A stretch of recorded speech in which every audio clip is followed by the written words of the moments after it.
Welcome to the podcast on thermoregulation. You should be watching this video after you've learned a bit about the skin, the integumentary system, and the many functions of the skin.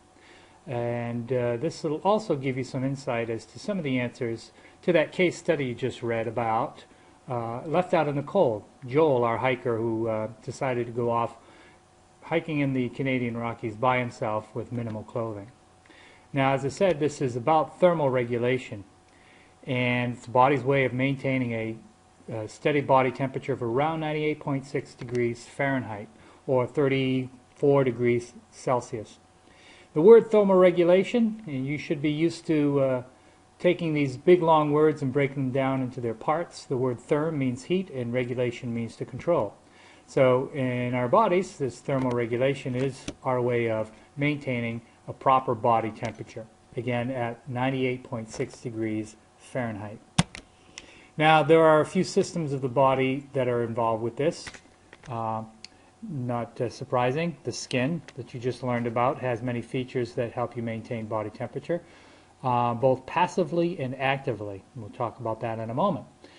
Passively, you have a layer of fat underneath your dermis, in the hypodermis layer, that is a great insulation against heat loss. You've got sweat glands that secrete sweat onto the surface when you're really warm, and you've got blood vessels near the surface that help dissipate heat as well. Now, those blood vessels are actually part of the circulatory system, and the circulatory system is your body's way of transporting blood throughout the body, nutrients to every cell, and it's also a way that your body distributes the heat from the core out towards the surface. Now, what's in control of these two is the nervous system, more particularly the brain. Now, the body's cooled by either passive or active processes. Passive meaning that the body doesn't have to do anything and doesn't expend any energy doing it.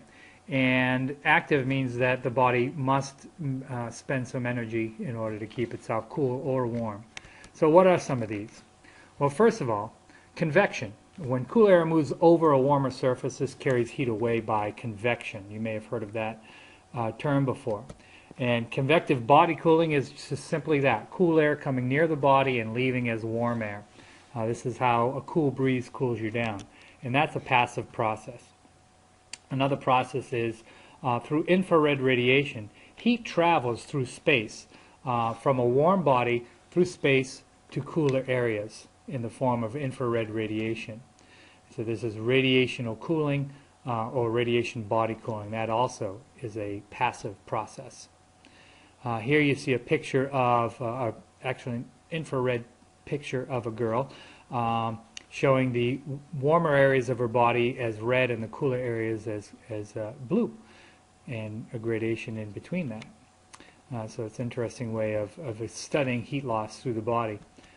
A third way is through evaporation. Now, sweat on the surface of the body might be an active process, but when that sweat evaporates is when you really get cold or cooler. It's the sweat itself doesn't cool you. It has to evaporate. So through evaporative cooling from your sweat glands, you're going to lose heat as well. So there are three ways to passively lose heat from the body. Now, let's talk about active ways that the body's going to do this. Now, we talked about the brain being in control, and particularly a portion of the brain called the hypothalamus. And the hypothalamus is deep within the brain, located right there in the blue area, indicated by the blue arrow. You won't find that arrow in your head, hopefully, but that blue arrow that it's indicating is the hypothalamus gland.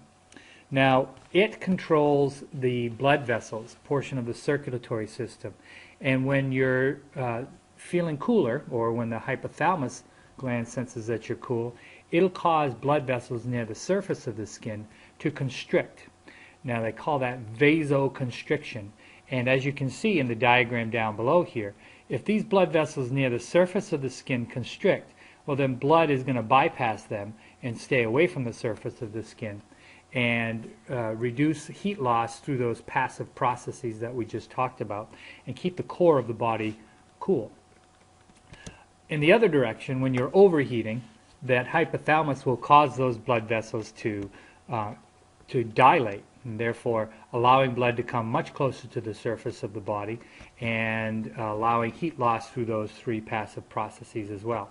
Now, this is actually an active process, this vasoconstriction and vasodilation. You're doing it. Another active process when you're really cold is when the hypothalamus sends messages to all the muscles in your body and cause the uncontrollable shivering.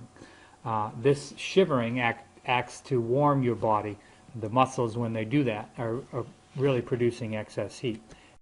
What you might also notice about your skin is that your hair stands up on end, and this causes goosebumps when you're cold.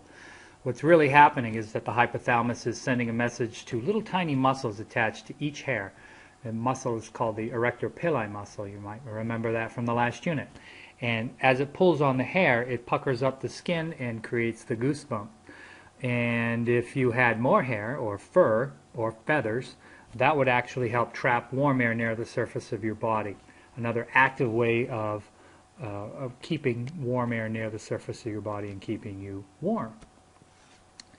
Another active process when you're really warm, the blood vessels, of course, in your extremities, your fingers, your nose, toes, will dilate again. And as the blood comes to those extremities by way of arteries, shown here in the red, they're carrying the warm blood, and you lose the heat by way of radiation and convection near the surface there, as you can see those red arrows leaving. And as the blood makes its way back by way of the veins, any heat that's left in will be transferred back over to the arteries on its way back, therefore cooling the core of the body. Now, when you're colder, those blood vessels in the extremities will constrict, as you saw in the earlier slides. And when it's constricted like that, the blood coming from the arteries here, coming from the core of the body, it sort of does bypass the extremities. This is why your hands feel cold. Before you even really notice you might be cold, your nose, your fingers, and your toes get cold first because of the vasoconstriction.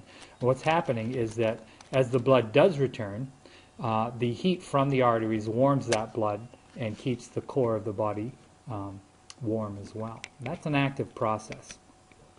So you can summarize this up in easy flow charts that I'm going to show you here. You might recognize these from earlier in the year when we talked about homeostasis.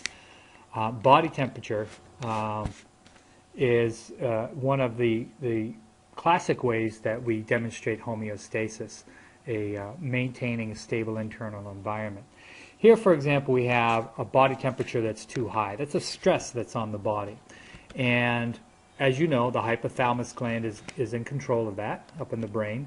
It sends messages to things like blood vessels in the skin and sweat glands, and they react by vasodilating, in this case, when it's warm, and excessive sweat production.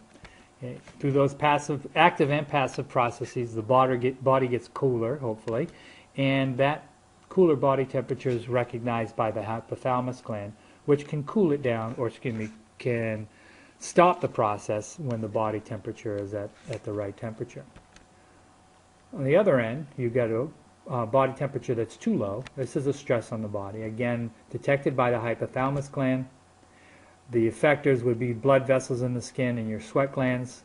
They react through vasoconstriction and the reduction of sweat on the surface of the body, hopefully leading to a warmer body temperature, which is fed back to the hypothalamus, and it can again shut it down when the body temperature returns to normal. This type of feedback, either the cooler body temperature being fed back to the hypothalamus or the warmer body temperature, is called negative feedback. It's negative because it's opposite to what the stress was on the body. Cool body temperature is negative to a higher body temperature when the body temperature is too high. And when the body temperature is too low, the warmer body temperature is the negative feedback. Now, what can happen if these systems are overtaxed? In the case of you being too cold, you can not only have your skin freeze, which would be frostbite, and if your skin freezes, it doesn't normally come back. It usually destroys the skin, and that's a serious condition, frostbite. Another condition that's more life-threatening is hypothermia, and the term hypothermia, there's another big word that you can break down. The word hypo means below, and thermia means heat. It comes from the word therm. So hypothermia is below normal body temperature. In this case, it's a condition in which the body is not capable of maintaining normal body temperature. It's just outside the active processes of the body. Now, some of the symptoms you should be aware of when you're hanging out in the cold, perhaps a little bit too long. You want to either recognize these symptoms in yourself or in somebody else. The skin will actually lose its pinkish color and appear whitish.